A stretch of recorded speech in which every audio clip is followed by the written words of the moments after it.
Chinawat Kampimai's nightmarish ordeal began 4 years ago. I never imagined that this kind of thing would happen in the United States.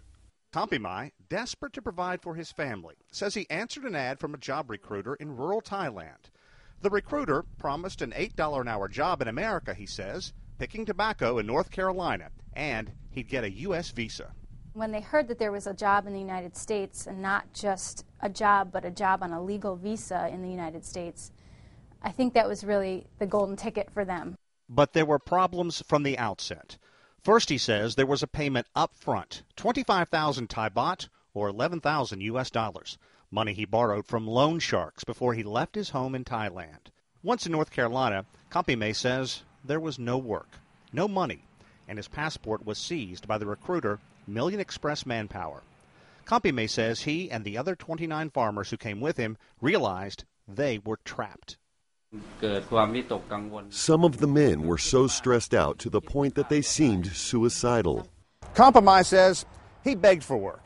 And when Katrina hit the Gulf Coast, Million Express Manpower brought some of its employees to New Orleans. He says the men were told to gut this condemned hotel and were forced to live there while doing the job. And all of this without pay. We couldn't find anything to eat. We happened to have some uncooked rice with us, so we trapped pigeons and cooked the pigeons to feed ourselves. Eventually, they were brought back to North Carolina, where one night they say they escaped. Louis C. DeBaca is the U.S. ambassador charged with fighting modern-day slavery. This is a hidden crime. The very nature of this crime masks it from us.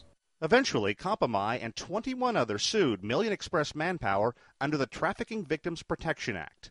The company never responded, and the court said the evidence justified a default judgment of nearly $1 million. These men don't look like the typical trafficking victims. They're not women. They're not in the sex trade. They're not behind a barbed wire fence. Kampimai has been reunited with his wife and 2 children.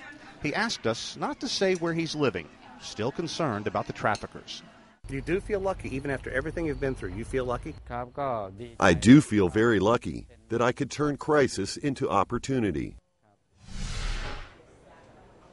Yeah, he is here legally now working. His 2 children are in school, and they're here on something called a T visa. That is a special visa for people who have been victimized by human trafficking. And Joe and Karen, to give you an idea just how big of a problem this is, authorities say it is the fastest growing crime in the world and now only second to the drug trade.